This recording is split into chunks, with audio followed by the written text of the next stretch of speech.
Hi, everybody. I'm Mona Austin with a commentary on the season 9 finale and actually the entire season of The Real Housewives of Atlanta. Now, I'm calling this post the demoralizing of, I hope this is still recording. Is it still recording? Yep. Had to get to my topic, which is the demoralizing of sexual sin and male dominance on the Real Housewives of Atlanta. Why am I singling out the Real Housewives of Atlanta? Well, it was the most talked about Housewives series in the franchise this year, and there was a pink elephant that no one seems to be addressing. So I want to tackle it here because it's something that's important to me.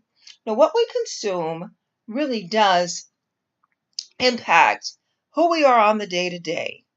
And what we watched on Real Housewives of Atlanta was a complete diversion from a humongous issue in terms of how a Christian worldview would stack up against the content and context of what happened during the show this season. Now, all of the chatter recently is about the big revelation, this bombshell announcement about drug and rape allegations coming from attorney Phaedra Parks that were hurled against Todd Tucker and Candy Burris. Those lies would not have even come into play if this one thing had not happened early in the season. And that is, there was an accusation that Portia had kissed Candy and wanted to have sexual cunnilingus with her. They were very open about this. Portia said, you know what, I might have been drinking. I don't doubt it. Candy addressed it. She said, everybody knows that I am open sexually. And Todd sat there as her husband, admitting what happened as if there was nothing to it.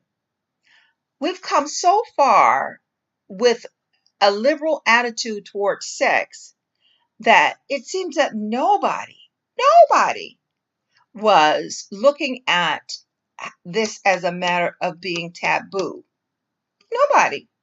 The viewing audience, I don't remember hearing a whole lot of comments about it being taboo. It seems like people were thinking, wow, Todd has it made. He's going to get to enjoy a threesome with two beautiful women. And then Candy, she's just being real. We know that she dabbled in the lady pond. And then Portia's being real too. At least she admitted it. So if you admit to murder, is that admirable in any way? If you don't consider murder sin, what does it matter? We have to start getting back to looking at things as a matter of being right and wrong, good and evil, sin or not.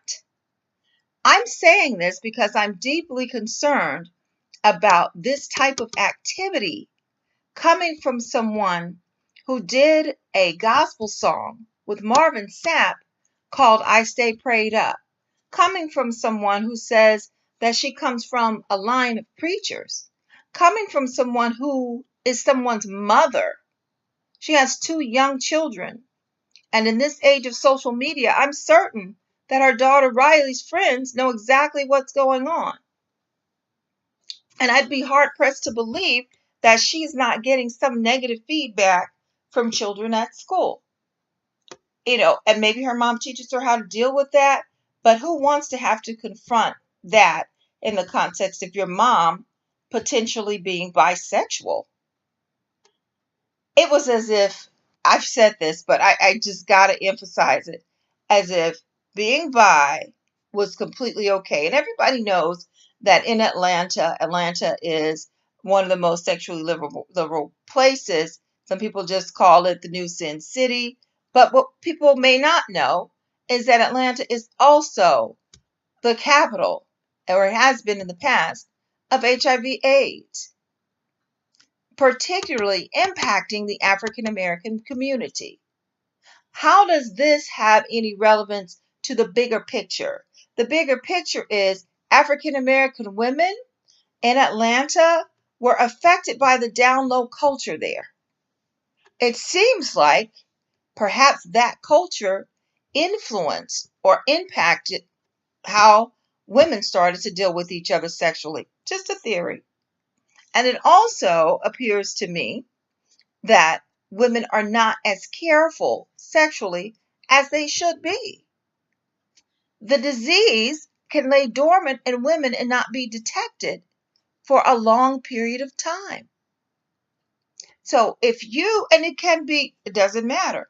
You know all the different ways HIV can be transferred. And so sexual sin doesn't even seem to be a part of the conversation, but it does exist. And that's something that we need to teach our children. We need to let them know that this is not just a choice of whether you should do it or not do it because you don't want to be pregnant or you don't want to get a disease.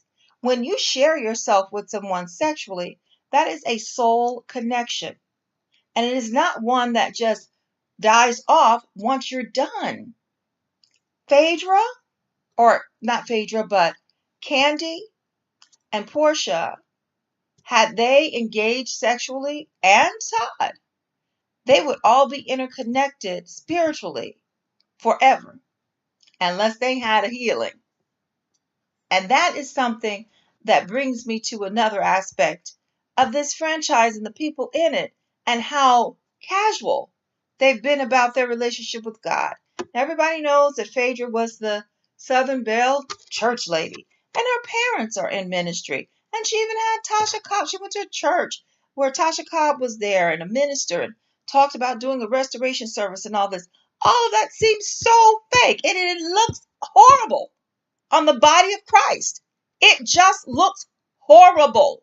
If I'm a believer and I'm on shaky ground, or I'm a non-believer and I have a huge question mark about Christianity, Real Housewives of Atlanta is not the franchise to watch, because none of those women who are crying, Lord, Lord, are exemplary. I remember early on in the franchise when Portia was married to Cordell Stewart, they went to Las Vegas. She sat in the limo. Nene was saying, let's go have some fun. She was an ex-stripper. Let's go have some fun, ladies. And Portia refused. She was like, no, this will look bad on my husband. I have to respect my husband's name. I'm a woman of God. What happened? What happened? I don't know what happened to Portia. Did the divorce take such a toll on her that it just shifted her life and her lifestyle to the point where she became just so open sexually? I mean, she's always about her body and that kind of thing, and was free. I don't know if she had sex with these men. I'm not going to accuse her, but I know she started dating and she would be kissing and things like that, where she seemed like she was just relatively open. And the cameras would be in her bedroom in this last season. What happened to the standard?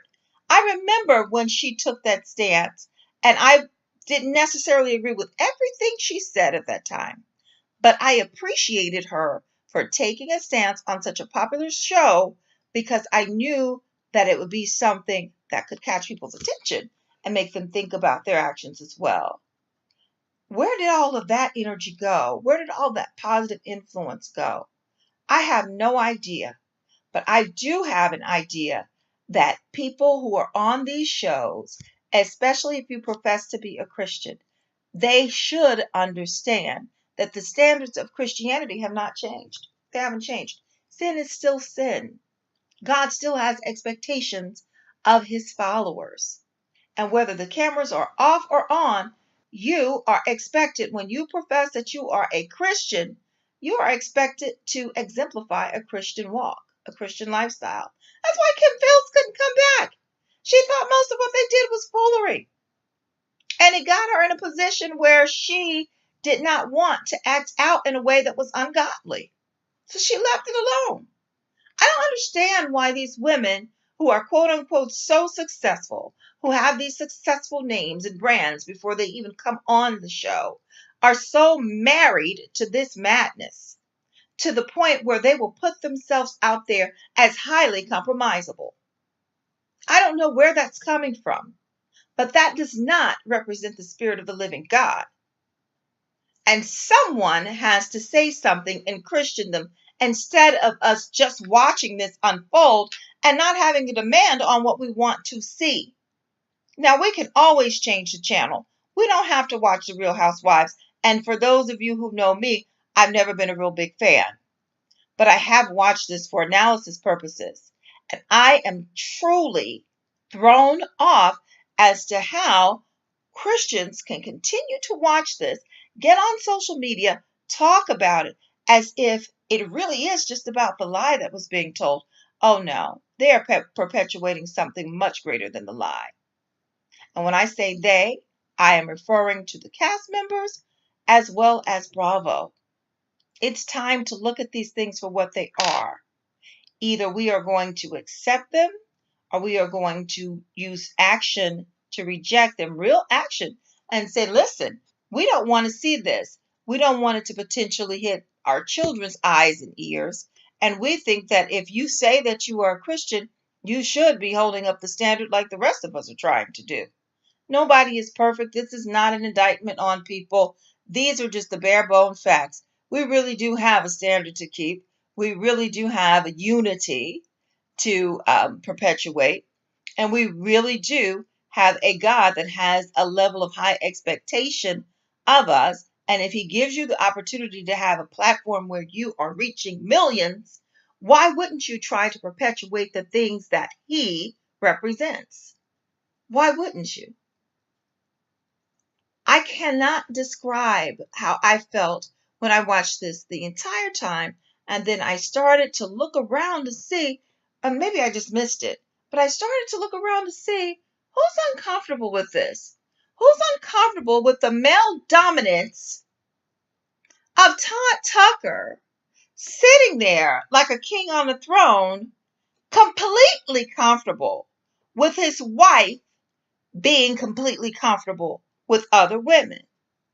Now flip that script. What if it was Todd? I think there's still a double standard when it comes down to that. If Todd were sleeping with other men, I don't think that would have been as open on television. And I don't think Candy would have been as accepting. But for some reason, people are more accepting of having menage a trois with women. But he sat there so proudly. I can just imagine the conversations, if he's that comfortable on camera, the conversations he had with Peter. And how these women are just sitting there like, as long as my husband is fine with it. Well, that man in your life should not define your boundaries. Your husband should not be your God. Your husband should not be the person who makes you feel comfortable with sin. And yes, it is still sin, whether you want to accept it or not. And even if you don't accept it as sin, think about how unprotected sex can cause you to risk your life.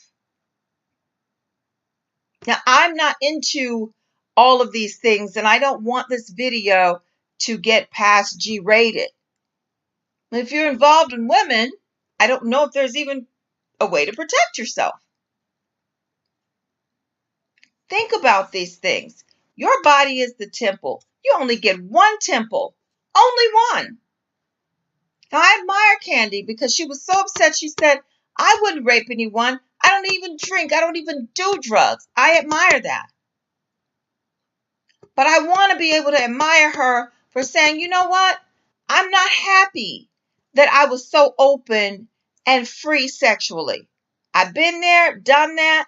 That's the past. I've moved on. It was nothing like that. It was like, well, everybody knows I'm, very comfortable with my sexuality. Come on, Candy. You have the potential to be a great influencer in such a positive way to young women coming up, teenage girls just like your daughter and others. And I encourage you to be that person. Come on, Kingdom. Come on. We have a standard together. We must say something when we see these things go awry instead of just gossiping about it on social media. I was truly taken back by this. I know you may be taken aback by my reaction, and I didn't come on here to just get on a soapbox and rant, but I am really getting to the point where alternative anything is bothering me. We have so many alternative facts in our society today that it is just ridiculous. Everybody believes that everything is relative to their preference, their situation, their opinion. Absolute truth means absolutely nothing to many people, but it exists. And when you say you are a believer, you must accept that it exists. And so when things do not line up with those basic principles, there should be something that stirs on the inside of you that says, I've got to make sure my household is taken care of first and foremost. But not only that, we are to be civically engaged. We are to have impact on our society, not just our homes. And so I want to leave you with that. Please like, subscribe, and comment below. Talk to me about this male dominance and how it just seems if women are totally comfortable, as long as my husband's okay with it, I'll do it. Well, I think Candy would have done it anyway, but it's just this whole idea that Todd was so, just blew my mind. I feel like it was a bit sexist, but definitely it was a sign of male dominance. So talk to me about your feelings on that. And spare me. I will say this. Spare me. I don't want to hear any comments. Just don't even write to me or share your opinion with me if you're going to say something like, well, that's between couples. Really now? Couples get a pass to just do whatever and not have a sense of accountability just because they're doing it with one another? Interesting. I don't want to hear that. Don't tell me anything about you shouldn't be in people's bedrooms. It's private. Really now? Mm, mm, I don't really want to hear that. I don't want to be in your bedroom. So stop coming on television trying to take me there. I'm so interested to hear what you have to say. Thank you for watching this video. I know it's a little bit not what you expected. It's not even what I expected. But I am ready to tackle these issues. If you have something that you want me to talk about from a Christian worldview, the perspective of a Christian worldview, or just the perspective of a mom who wants a better future in this country for her children, send me your topics, leave them down below, and thank you again for watching.